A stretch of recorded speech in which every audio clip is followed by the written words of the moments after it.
Shukrani za dhati kwa kuchagua taarifa zetu za Coco TV, nikiwa na wingi wa matumaini kwamba ubuheri wa afya mahali popote unapotegea taarifa hizi. Hujambo na karibu. Nafahamika kama Elizabeth Mwende. Idara ya usalama kaunti ya Kilifi imetoa onyo kali kwa wanaoendeleza unyakuzi wa ardhi za umma, ikisema watakabiliwa kikamilifu na sheria. Kamishna wa kaunti ya Kilifi David Onyonyi ametoa onyo hilo, akizidi kulionya kundi la timu mashamba dhidi ya tabia hiyo, huku akisema usalama umeimarishwa kaunti ya Kilifi kabla ziara ya Rais William Ruto.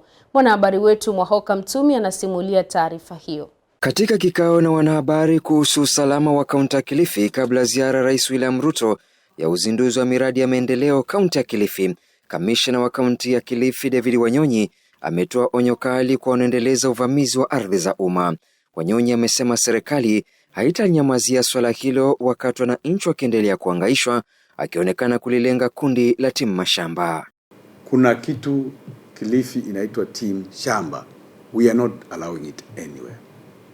Timu shamba ni wale vijana wamejiunga pamoja ili wakiona tu kwamba kuna shamba mahali fulani ambalo halitumiki kwa muda fulani, wanalivamia na wanaanza kuweka structures hapa kusema hilo shamba sijui ilikuwa la mababu zao ama nini. Wanaanza kuclaim lakini hawana hati miliki la hilo shamba.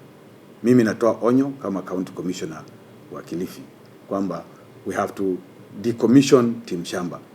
Wafuate sheria ambayo iko na haki na ukweli katika Jamhuri ya Kenya.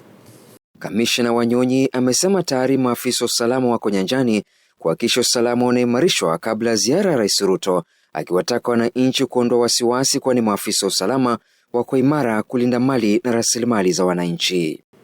Vyombo vya usalama vikiwemo vile vya utawala na polisi vinafanya kazi kwa pamoja, na katika kufanya kazi kule tunahakikisha kwamba kuna deployment ya security ya kutosha katika sehemu ambazo rais atakuwa.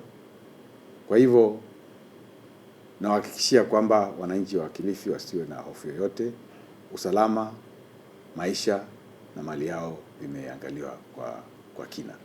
Amesisitiza kwamba maafisa usalama watarudi nyuma katika kupambana na ulanguzi wa dawa za kulevya, akisema atakamatwa na kufikishwa mahakamani ili kulinda vijana dhidi ya mihadarati. We are going for the main sources.